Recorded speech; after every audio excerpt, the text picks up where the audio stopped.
All the theories you've heard about Kpop Demon Hunters Part 2 are not true. And while many people make predictions and speculate about what will happen, this video will finally show which real details, facts, and movie moments completely destroy the most popular fan theories. You'll be shocked to realize that all this time you believed in something that was never possible from the very beginning. Let's start with the theory that many still believe will be the base of the story in Part 2. In the movie, we know that Rumi is half demon and half human, with a human mother and a demon father. We also know her mother used to be a member of the Sunlight Sisters, the hunter group before the Huntrix. But her father's secret identity created one of the wildest theories. Many started to believe that the demon king Gwima is Rumi's real father, because Rumi is the only demon who can resist Gwima's voice. Not only that, she can turn the Hamun pulse red, something no other demon has ever shown. It all seems to make sense. But the next details completely ruin this theory. First, in one interview, Arden Cho, the voice actress of Rumi, shared that she also believed this theory at first. But when she asked the director Maggie Kang, the director told her that it is not true. Then, many fans pointed out that this theory would feel too similar to the Star Wars story, which would make it silly rather than surprising. Funny enough, even the director supported this point of view. And lastly, let's be honest, Gwima is an ancient demon who does not have a physical body and exists only in the form of fire. Even if we tried to imagine that he could be Rumi's father, it would be literally impossible for him to make a baby with Rumi's mother.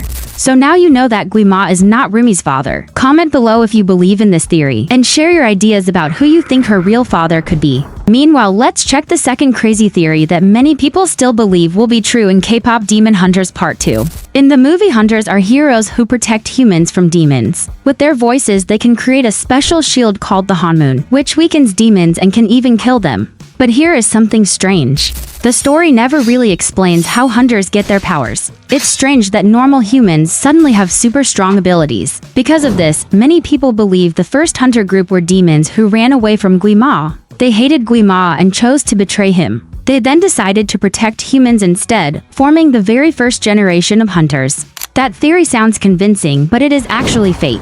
Gwima has controlled all demons for hundreds of years, and the movie never shows a single demon that can fight back against him. Even Jinu, who has lived for 400 years and become extremely powerful, still cannot escape Gwima's voice no matter how hard he tries. So how do hunters gain their powers, and how are these powers passed down through generations? Comment below with your thoughts, and let's break down the next theory. We all know there are 3 members of the Huntrix, Rumi, Mira, and Zoe, but many believe that in the second movie there might be a 4th member joining the Huntrix. And that's not a random thought. The reason behind it at first sight sounds fair enough. The Huntrix girls have similarities in colors and characteristics with the 4 Korean guardian beasts. Rumi with her markings and her tiger companion Derpy clearly represents the white tiger. Zoe with her blue costume and claw-shaped weapons matches the azure dragon. Mira dressed in black symbolizes the black tortoise. And this trio is missing one more creature, the vermilion bird, the guardian of fire, who has to appear in the form of the 4th hunter. But that is a completely false theory. Since the very first generation of the hunter group, it has always consisted of only 3 girls and never 4. That pattern has never changed, and it's definitely not a coincidence. The 3-member formation is seen as the most effective and balanced setup, as every generation of hunters has proven it can keep monsters under control. Comment if you still believe that the 4th member has to appear in the second part despite all the evidence. And be sure not to skip the video, because the next false theory was definitely one of your favorite ones. We know that Bobby is the manager of the Huntrix group. He's always helpful, supportive, and genuinely cares for the girls. He seems perfect at his job and always knows what to do. But something strange happened. The theory appeared that Bobby might be secretly hiding something. He is too calm and flawless to just be a manager. During the Idol Awards, the demons pretending to be Mira and Zoe somehow know the girls' exact moves. Since only the Huntrix and Bobby know these moves, Bobby is the only suspect of giving the demons the information. But the next details completely ruin this theory. Bobby is totally obsessed with Huntrix and has become their biggest fan. That's why he knows all their dances. His calm and precise behavior is just part of his role as a highly skilled manager. When the demons pretending to be Mira and Zoe are on stage, Bobby looks completely shocked. Besides, just like everyone else, he fell under Gwima control, which proves that he has no relationship with the demons. Comment if you want Bobby to still be the manager in the second movie. And let's continue with the next theory that is proven wrong. At the end of the movie, after the Huntrix leave the bathhouse, they meet 3 girls outside who are fans of the Huntrix. The girls seem excited to meet them and ask for autographs. But something weird happened. Many started to believe that these 3 girls will become the next Hunter group and be trained by Rumi, Zoe, and Mira. There are 3 of them just like the Huntrix, and it is not accidental that exactly these girls are shown at the end of the movie. But here's what doesn't make sense. If these girls were chosen to be hunters, they would already be able to see demons just like the Huntrix do. Besides demons, they would also notice Rumi's patterns right away, because these are invisible only to regular humans. And lastly, if they truly had any powers, they would already be trained by Celine or the Huntrix, because all hunters start their training from a young age. Share in the comments if you believe we will see new hunters in Kpop Demon Hunters too. And let's destroy a few more theories that are popular but definitely have no chance of becoming real.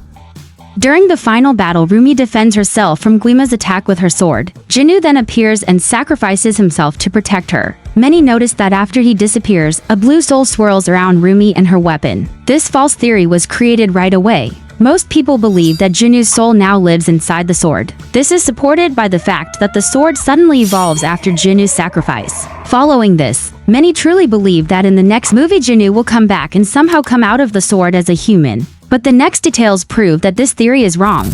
At first, even though Jinu was 100% honest about giving his soul to Rumi, he simply couldn't. All demon souls belong to Gwima, and if it were that easy to escape Gwima through sacrifice, many demons would have already done it. But even if we accept the idea that Jinu managed to willingly give his soul to Rumi, he now exists only as energy inside her sword. If there were any chance for him to return in the second movie, it would mean that his sacrifice had no meaning at all. So now we know Jinu couldn't go back in the next movie. Then what about the other Saja Boys? There's a popular theory that the Huntrix will travel to the underworld to bring the Saja Boys back. Then they team up to fight the next big villain in the second movie. It sounds cool, but it doesn't actually make sense.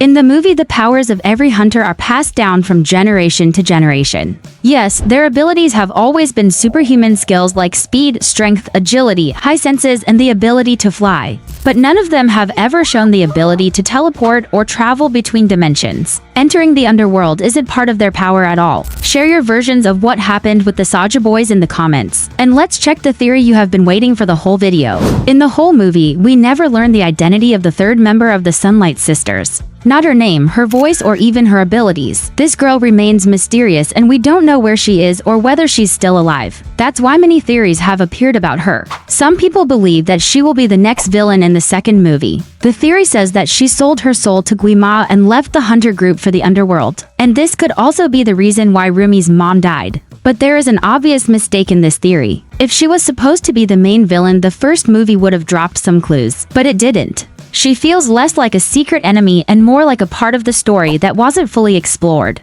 And also, if she truly were a demon, why would she allow the Huntrix to complete the Hamoon ritual and put her in danger?